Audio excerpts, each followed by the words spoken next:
I started writing. And as I already hinted at you guys, I'm pretty bad at titling. I think it's unanimous amongst my friends and family. So I have a working title, and I write. And when I'm done, I send it out, I show it to friends, I show it to people who are in the industry. And almost universally, all my books have had their titles changed, both my books. And even most of my short stories have had their titles changed or improved upon by friends. So I said, this is really not this is a beautiful story, why don't you call it this?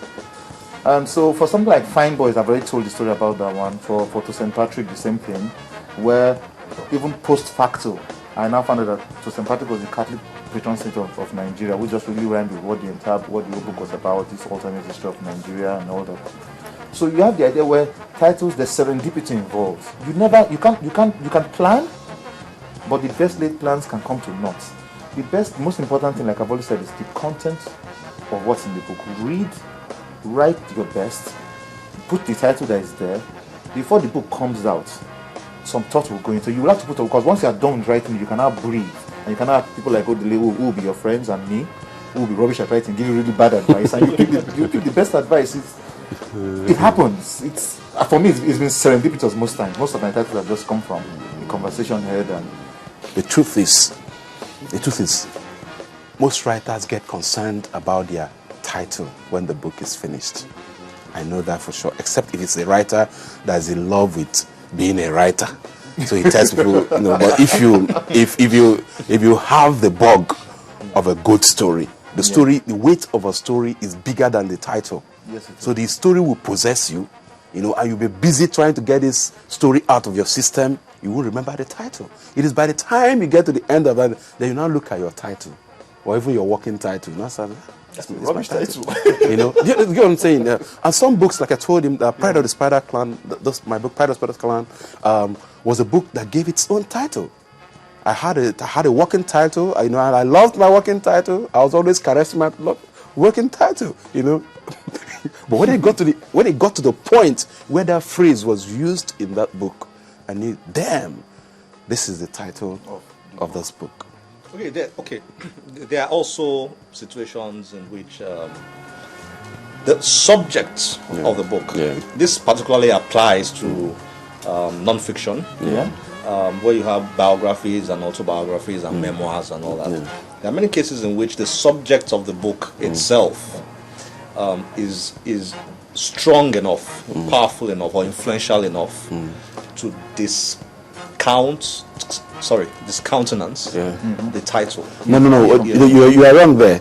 You're wrong, sir. You're wrong. There's a title, but it's what it is countenanced is a phrase title, subject title, or name title.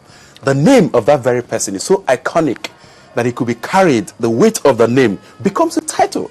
Like let me give you an example. You look at the Job's the Job's book doesn't even have. It's even micro-titled Job's. Micro-title, very small, because the title is the iconic image of Steve with the glasses. That is it. That's the point. Okay. Once you see the face of Steve Jones or Nelson Mandela. Yes. Yeah. No. Of course, those people are bought. They've already bought the mind space. Yes. With they bought the mind space, of the audience. So definitely, whether you use them as an icon or you use them as a name, they already have it. And all we're scrambling for, we're looking for good titles, and we're looking for the mind space. The share of mind, of. Well, I'm going to ask you something now. We're going to piggyback the interviews. I'm going to ask you a question now.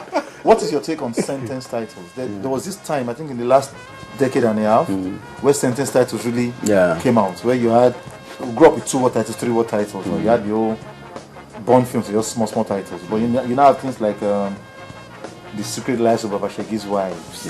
Or you now have Every Day for the Thief is pretty but I Do Not Come to You by Chance. Which is to be the beginning of classic 409 letters. And you have the one by Biavanga Wainana. One Day I'll Write About This Place. I think I prefer asking the questions. Okay. So now you go. No, I'm talking seriously. I think those sentence titles, some of them can be very exciting. Very exciting. Particularly, I like Lola Shoneyi's The Secret Lives of Baba Sengi's Wives. Yeah. There are few people who will read this title. I will not be curious Yes. to know what's what is inside. Exactly. There's so many people who have had the title. I've mentioned the book to them. I said, what's the book about? Exactly. You know, and that stirs up a curiosity. And I wonder what that the is working useful title was. when a book wants to sell. Night of a Creaking Bird. That's by Tony Khan. Tony Khan. Okay, what other book titles do you like? Do you admire? Well, I think I that you like. could use as examples of good book titles. I like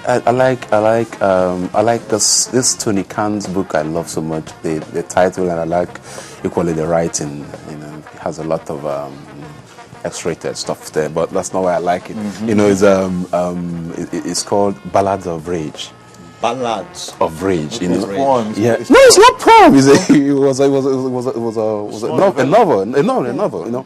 But you know, it's such a beautifully titled book, you know. And and why I talk about this is that you could see if you could when you were reading it and you love music and you love the whole thing that was going on, and you know the psychological travel, you know, of the character in the book and every other thing, and look at the title, you find out that, you know, it's such a very well-titled books, you know. So I think some books are really, really well-titled, and there are really some very good titles too. Okay.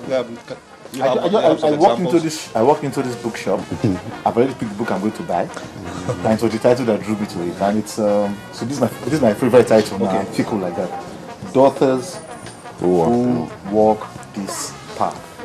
Daughters who walk this path. Okay. And something about it just and look at Taye Zone. Taye said, I see. Ghana must go. You see, so sometimes Ghana must go. Yeah, so the history behind it, being West African, being Nigerian, you know how powerful Ghana must go. So what I'm trying to say is that sometimes you can pick your title from popular culture. You know, it doesn't have to come from the moon. You know, it doesn't have to come from one creative knot or something like that. No. You could just, as long as it resonates. Come on, you know, everyday phrases. Sure. Yeah. As long as it resonates with what you are telling us. No, that's what's up. This is Chimamanda's book. The thing around your neck. Around your neck. Yes. Interesting. Yeah. But again, these are creative judgments. Yes. And you know, creativity, it depends on individuals. Somebody can see something and like it. Somebody else looks at it and doesn't like it. Yes. You know, so should a writer put that into consideration? In present day, like you said, the paradigm has shifted. Writers are more involved in telling their stories. And usually a decade, maybe 3 or 4 decades ago, if I was old enough, then I would have said, no, write your book. But now, yes, you should. And that is, but it's all post-fact, it's all after the fact of writing. So you have it in mind that you don't want to give a stale, boring title. You don't want to give a title that has been done to death. You know, you want to give something that works, something that something new, fresh. But something that is not too blatant, too obvious, and something that is not too obscure. So it's a balance. Now, apart from titles and the general packaging, for somebody out there who wants to write a book, what other things are important to ensure that the book is sellable, is appealing to potential readers?